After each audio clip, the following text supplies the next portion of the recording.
नमस्कार, स्वागत है आपका फिफाना हिंदी क्लासेस के यूट्यूब चैनल पर। और इस क्लास में अपन पढ़ रहे थे अविकारी शब्द।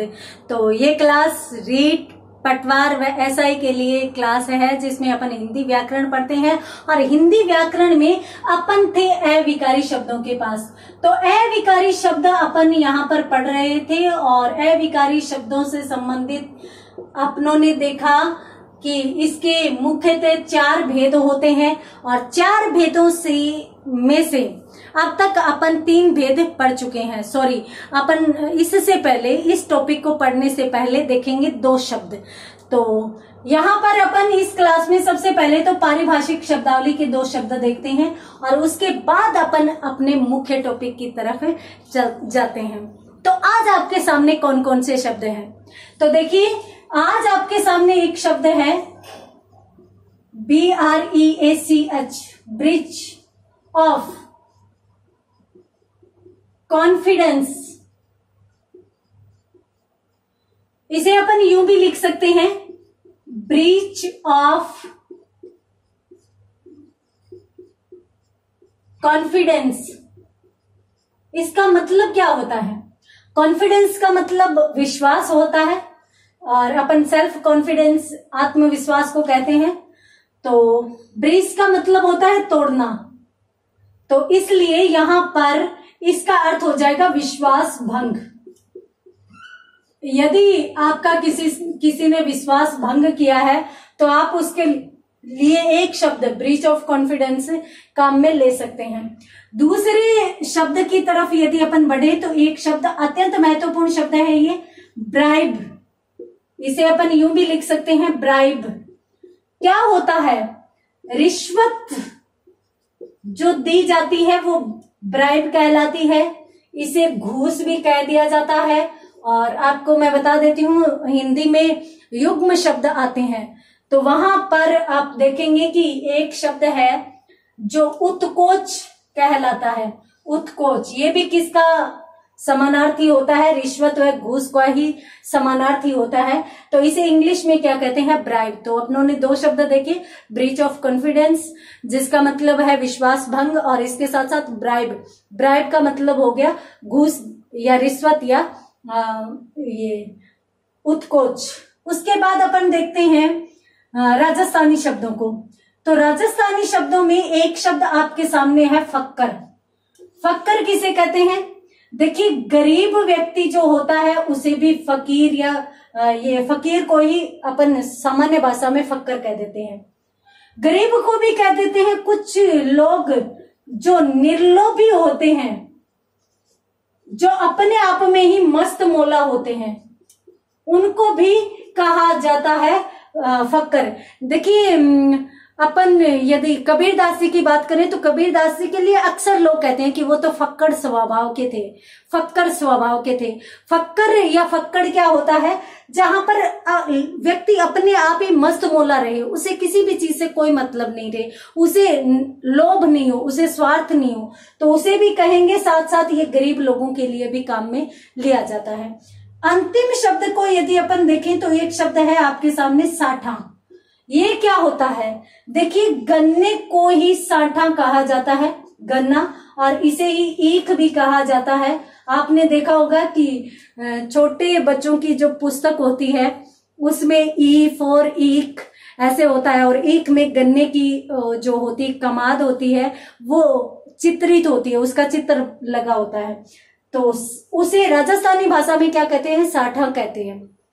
ये अगर इसकी विशेषताओं की बात करें तो ये देखिए, पौष माघ में उगाया जाता है। पौष और माघ महीने में उगाया जाता है। साथ ही साथ इसकी महत्वपूर्ण विशेषता होती है कि दीपावली पर इसका पूजन किया जाता है। दीपावली पर पूजन में इसको रखने का भी एक बहुत बड़ा रिवाज है, हमारे समाज में प्रचलन में है। तो ये हैं आपके सामने 2 शब्द, 2 शब्द दोनों की पारिभाषिक शब्दावली की और राजस्थानी के। जल्दी से स्क्रीनशॉट लीजिए, उसके बाद बढ़ते हैं अपन आगे। तो यहाँ पर जो 2 शब्द है वो ब्रीच ऑफ कॉन्फिडेंस, विश्वास भंग, और इसके बाद अपनों ने देखा ब्राइब, जिसे रिश्वत, घूस या उत्कोच कह सकते हैं। फक्कर एक तरफ जहां गरीब के लिए काम में लिया जाता है। हाँ, ये शब्द तो दोनों एक ही है, निर्लोभी और मस्त मुला। तो निर्लोभी मस्त मौला हो गया, और इसके साथ साथ फक्कर गरीब को भी कहते हैं। सांठा जो है वो पौष माघ महीने में उगाया जाता है। दीपावली पर इसका पूजन करने का प्रावधान है, और साथ साथ इस किसे कहते हैं, गन्ने को कहते हैं। और अगर आपको फिर भी समझ में नहीं आए, ईख शब्द याद नहीं रहे, तो आप बच्चे को एक दिन पढ़ा दीजिए ई फॉर ईख, और जैसे ही पढ़ाओगे वैसे ही वहां पर वो चित्र भी मिलेगा, आपको अच्छे से याद हो जाएगा। तो चलिए बढ़ते हैं आज की मेन क्लास की तरफ। और इस क्लास में अपन पढ़ रहे थे अविकारी शब्द। अविकारी शब्दों में अपनों ने भेद देखे थे। कितने भेद होते हैं अविकारी शब्दों के? तो अपनों ने यहाँ पर देखे थे कि 4 भेद अविकारी शब्दों या अव्यय शब्दों के माने जाते हैं। उन चारों भेदों में जो पहले के 3 भेद हैं, कौन से? क्रिया विशेषण और समुच्चय बोधक, 2 भेद अपन पढ़ चुके हैं। तीसरा भेद आज की क्लास में पढ़ना है। कौन सा? संबंध बोधक अविकारी शब्द। संबंध बोधक अविकारी शब्द, ये अपने को हालांकि परिचय पिछली क्लास में अपनों ने देखा था, फिर भी इस क्लास में अपन इसको अच्छे से पढ़ेंगे। जाहिर सी बात है कि संबंध बोधक यानी बोध कराने वाला, संबंध का बोध करवाने वाला या संबंध का बोध करवाने वाले अविकारी शब्द क्या कहलाते हैं? अविकारी शब्द संबंध बोधक अविकारी शब्द कहलाते हैं। ठीक है, ये तो नाम से स्पष्ट है। अब इनकी पहचान क्या हो सकती है? देखिए, पहचान के रूप में यदि देखें तो ये या तो कल की क्लास में मैंने बताया था भी कारक चिन्ह होते हैं। कौन से? संबंध कारक के। कौन कौन से होते हैं? का, के, की। तो पहली बात तो यदि का, के, की के साथ कोई भी अविकारी या अव्यय शब्द आ जाए तो वो शब्द, ये शब्द क्या कहलाएगा? संबंध बोधक अविकारी शब्द कहलाएगा। एक तो ये कभी कभार है वो ये का, के, की नहीं आते, और यहां पर क्या आ जाता है कि जो भी संज्ञा है या जो भी क्रिया है उसका विकृत रूप सामने आता है।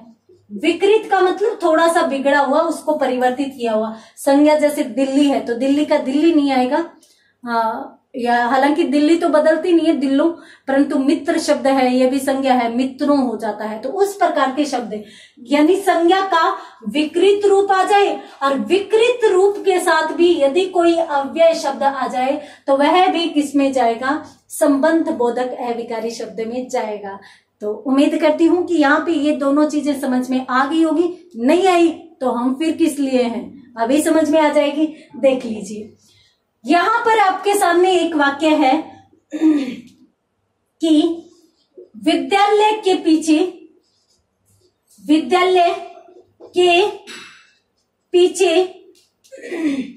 सुंदर बगीचा है।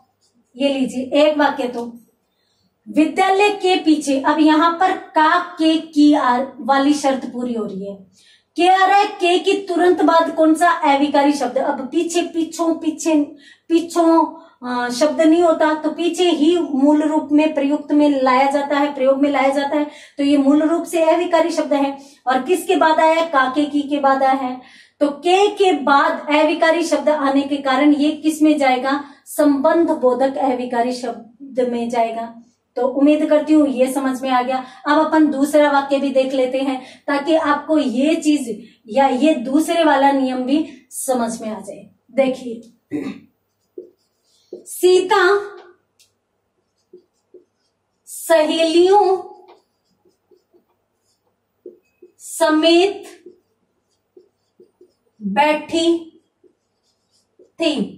याद कीजिए वो प्रसंग जब सीता स्वयंवर होने जा रहा था, और सीता स्वयंवर से पहले माँ की आराधना करने के लिए मंदिर जाना चाहती है। तो वो एक बगीचे में जाती है जहां पर मंदिर होता है, वहां पर वो माँ की आराधना करने के लिए जाती है। तो वहां पर सहेलियां उसके साथ होती है। तो आपने यूं कह दिया भी सीता है वो सहेलियों सहित गई। तो सहेली मूल शब्द है, ठीक है। और सहेली का अपनों ने विकृत रूप बना दिया, बिगाड़ दिया उसको, थोड़ा सा उसमें परिवर्तन कर दिया। बिगाड़ना, विकृत का मतलब ये नहीं है कि अपन उसको खराब कर दे, इसका मतलब होता है परिवर्तन। तो विकृत रूप आ गया, अब सहेली का सहेलियों कर दिया। और उसके तुरंत बाद शब्द कौन सा है? समेत। अब समेत तो समेतने कहीं देखा है? होता ही नहीं है। तो समेत क्या है? अविकारी शब्द है। अविकारी शब्द किसके बाद आया है? तो संज्ञा के विकृत रूप के बाद आया है। संज्ञा के विकृत रूप के बाद आने के कारण ये किस में जाएगा? ये संबंध बोधक अविकारी शब्द के इस नियम के अनुसार इसी में जाएगा। तो उम्मीद करती हूं अब आपको अच्छे से समझ में आ गई होगी। ठीक है। तो संबंध बोधक अविकारी शब्द में दो प्रकार के शब्द जाएंगे। एक तो का के की के बाद कोई अविकारी शब्द आ जाए वो इसमें चला जाएगा। दूसरा, यदि संज्ञा का कहीं विकृत रूप प्रयोग में लाया जा रहा है और वहां पर यदि उसके बाद कोई अविकारी शब्द आ रहा है तो भी वो संबंध बोधक जाएगा। तो जल्दी से स्क्रीनशॉट लीजिए। अब मैं उदाहरण लिखती हूं, देखते हैं आपको कितना समझ में आया। हम भारतीय हिसाब नहीं रखते, तुरंत क्लियर कर लेना है कि कितना समझ में आया। समस्या पता है यहां नहीं आती। समस्या कब आएगी? समस्या तब आएगी जब आप एग्जामिनेशन हॉल में बैठे होंगे, तब तो सिंपल सा भी वाक्य होगा ना, सीधा सा वाक्य। उस समय भी अपन इतने ज्यादा डिप्रेशन में आ जाते हैं कि वहां पर समस्या होती नहीं है तो भी उसको बना लेते हैं। तो देखिए यहां पर आपके सामने वाक्य है। एक वाक्य तो है, चोर चौराहे तक पैदल गया। ये लीजिए वाक्य। अब यहां पर चोर है, चौराहे। अब मूल शब्द क्या होता है? चौराहा होता है। ठीक है, चौराहा। अब चौराहा को अपनों ने बदल दिया, इसको उसमें विकार कर दिया, इसमें परिवर्तन कर दिया। तो इसके तुरंत बाद ये क्या है? अविकारी शब्द है, तक का तक ही होता है। तो ये अविकारी शब्द किसमें माना जाएगा? संबंध बोधक अविकारी शब्दों में माना जाएगा, क्योंकि यहां पर संज्ञा के विकृत रूप के बाद ये शब्द आ रहा है। और देख लीजिए, हम पिताजी के साथ मेला देखने गए। हम पिताजी के साथ। अब देखिए, हम पिताजी के साथ, अब ये अविकारी शब्द है और किसके बाद आया है? के साथ आया है। तो ये किस में जाएगा? संबंध बोधक में जाएगा। और शब्द अपन देख लेते हैं कि महेश मित्रों सहित आया। अब यहां पर ये वाक्य देख लीजिए, महेश, अब मित्र है तो मित्र का क्या बना दिया? मित्रों बना दिया, तो मित्रों सहित। अब ये शब्द जो है वो कौन सा माना जाएगा? संबंध बोधक अविकारी शब्द माना जाएगा। क्यों? क्योंकि ये संज्ञा के विकृत रूप के तुरंत बाद प्रयुक्त हुआ है। इसी के साथ एक वाक्य और देखते हैं जो आपको बताना है कि किस में जाएगा। उसे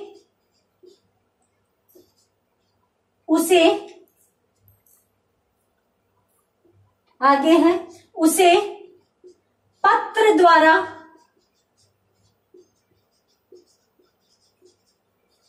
सूचित करो। उसे पत्र द्वारा सूचित करो, ये वाक्य है। तो यहां पर उसे पत्र द्वारा सूचित करो, ये वाक्य है। अब इसमें कौन सा माना जाएगा?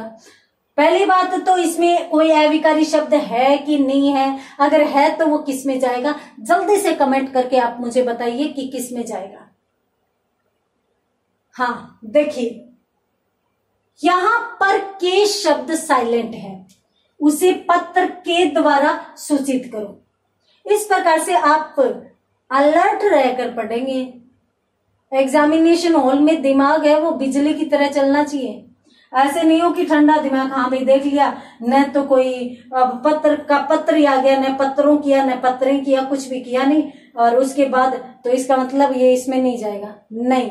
यहाँ पर पत्र के द्वारा, तो यहाँ पर ये जो के है वो साइलेंट है, परंतु इसके बाद जो द्वारा शब्द आया है ये अविकारी शब्द है, और द्वारा अविकारी शब्द होने के कारण ये किस में जाएगा, संबंध बोधक अविकारी शब्द में चला जाएगा।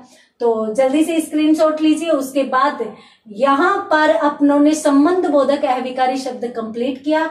अब अपन आगे करते हैं अगला भेद, जो अंतिम चौथा भेद है वो अपन यहां पर कंप्लीट करते हैं, पढ़ते हैं। उसमें क्या है,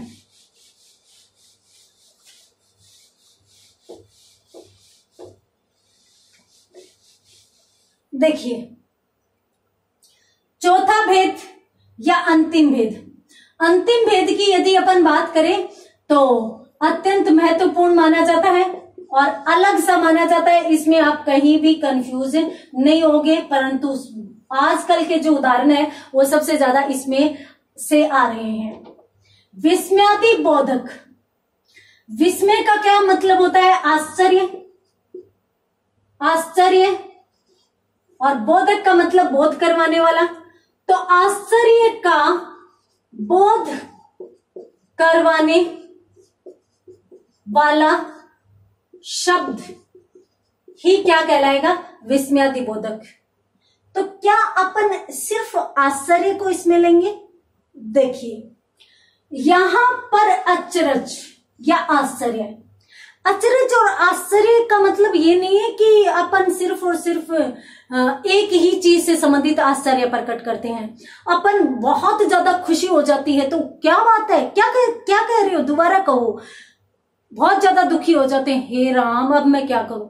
यानी हम हर जगह इस प्रकार की भावनाएं प्रकट करते हैं जो आश्चर्य से संबंधित हो। फिर भी मैं आपको बता देती हूं कि आपको यदि इन चीजों के बारे में समझ में न भी आए तो याद रखना कि जहां पर अत्यधिक हर्ष या प्रसन्नता, अत्यधिक शोक, शोक का मतलब अत्यधिक विषाद या दुख, जहां पर स्वीकृति,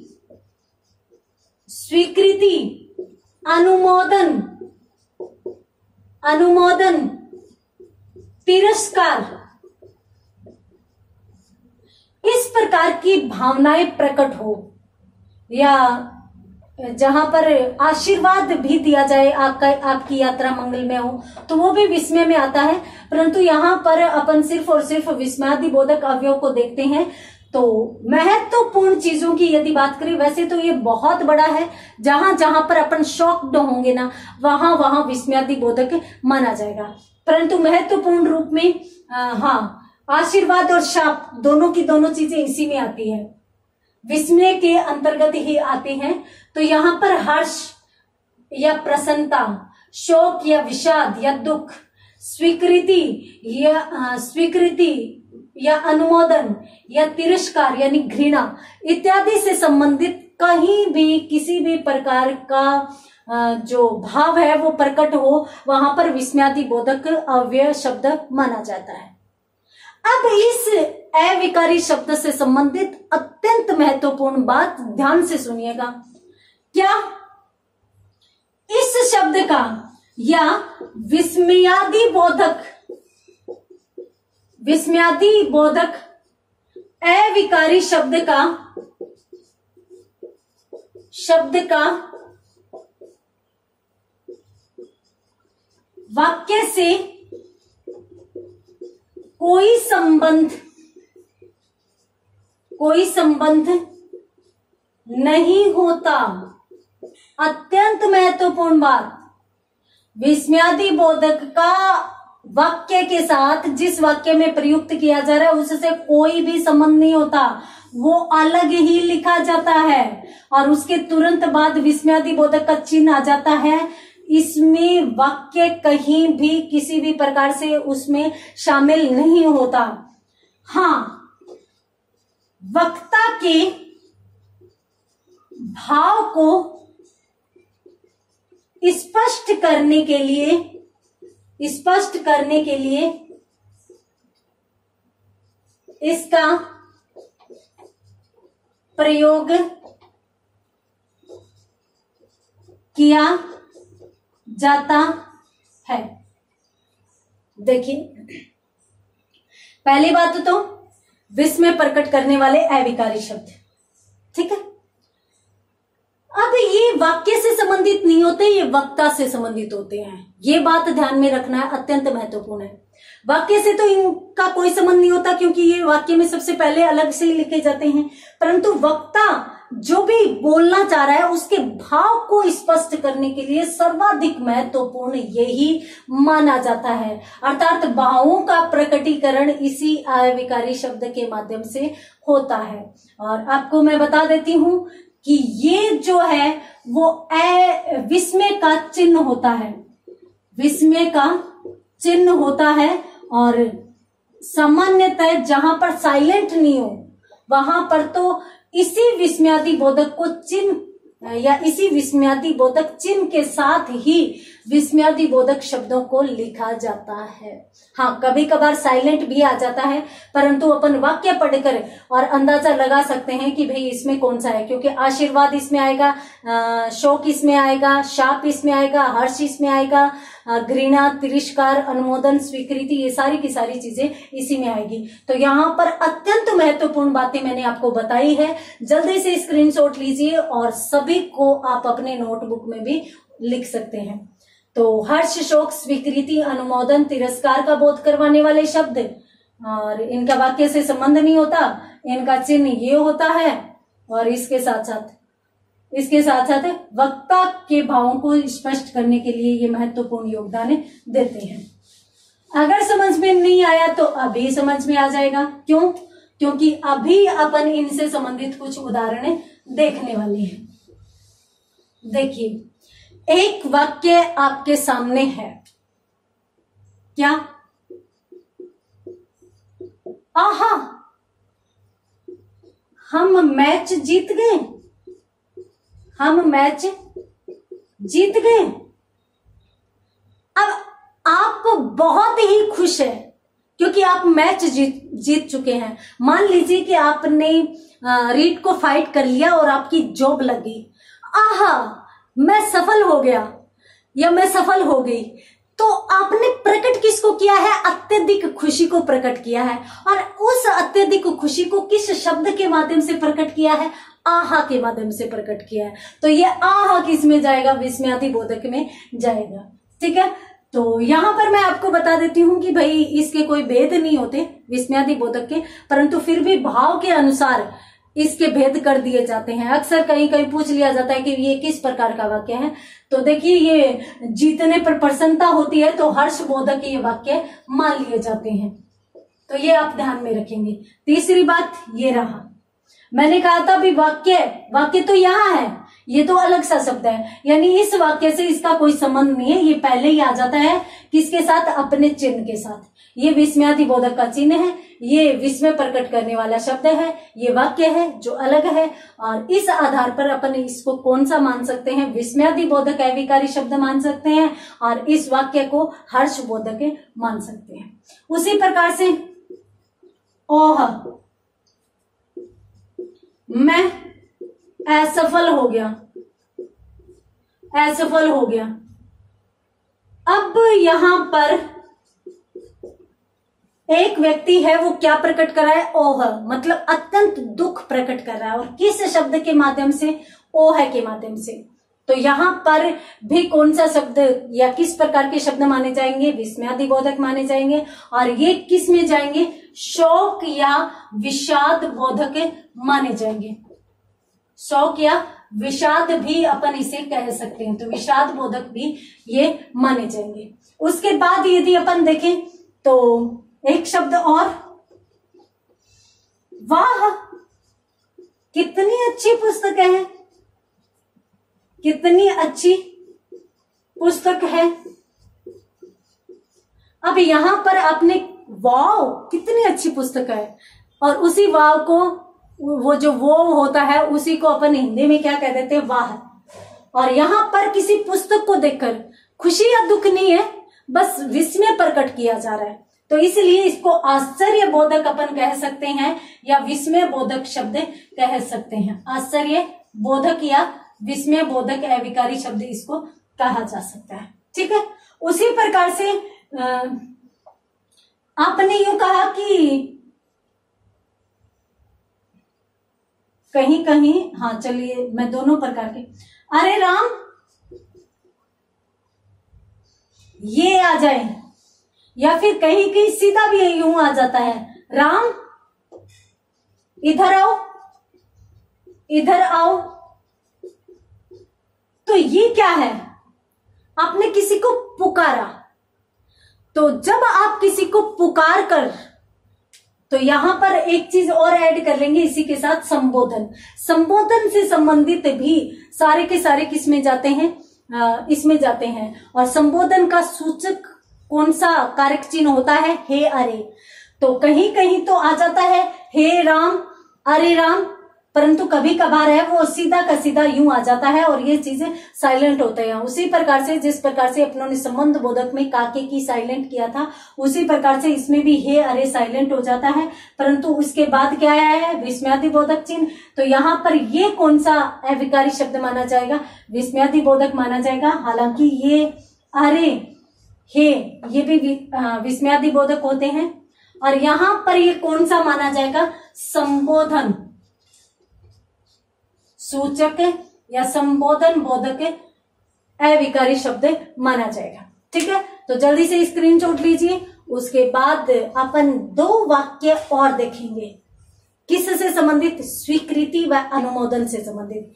ये इसलिए देखेंगे क्योंकि अक्सर बच्चों को ये समझ ही नहीं आता, अभ्यर्थियों को ये समझ ही नहीं आता भाई अनुमोदन किसे कहते हैं और स्वीकृति किसे कहते हैं।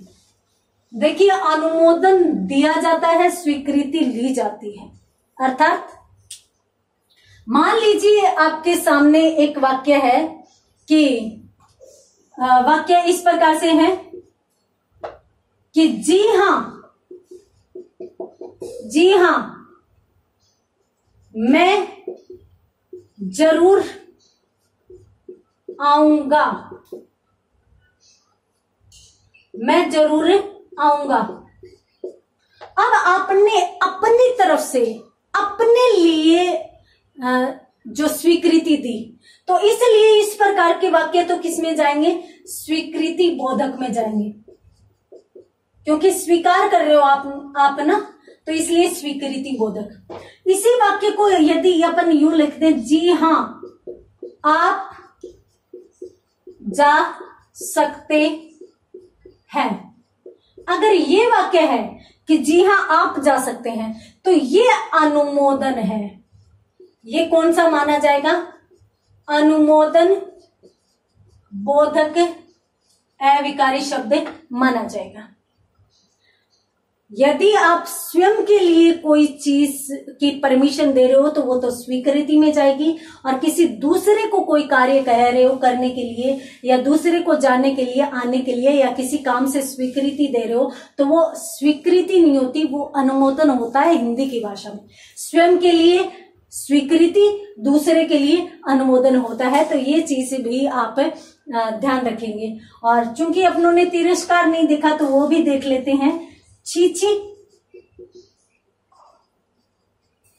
चीची तुम कितने गंदे हो, तुम कितने गंदे हो। छी, ये कितनी गंदी चीज है, छी। और अक्सर लड़कियां अगर कोई बुरी सी चीज होती है, छी, मतलब इस प्रकार की एक्टिंग जहां भी दिखाई दे तो वहां पर तिरस्कार या घृणा बोधक माना जाता है। अविकारी शब्द किससे संबंधित होगा, तिरस्कार या घृणा से संबंधित अविकारी शब्द वहां पर माना जाएगा। तो यहां पर अपनों ने देखा कि ये जो विस्मयादि बोधक अविकारी शब्द है, उसमें जो भी चीजें बताई जाती है वो विस्मय प्रकट करने से संबंधित बताई जाती है, और उसमें ज्यादातर जो शब्द आते हैं वो हर्ष से, शौक से, अनुमोदन से, तिरस्कार से, स्वीकृति से, और साथ साथ अपनों ने पिछले वाक्यों में देखा था आश्चर्य से संबंधित। तो इस प्रकार के शब्द यदि कहीं भी देखें, वहां पर कौन सा अविकारी शब्द माना जाएगा, विस्मयादि बोधक। फिर भी आप इन शब्दों को ज्यादा ध्यान रखिएगा। चिन्ह कभी कभी साइलेंट हो जाते हैं, कभी कभी आरपीएससी का काम है वे कंफ्यूज करना, तो कभी कभी नहीं देती। तो आपको इन शब्दों को, इन भावों को अत्यधिक ध्यान में रखना है। ठीक है, तो आज की क्लास में इतना ही, मिलते हैं अगली क्लास में, तब तक के लिए धन्यवाद।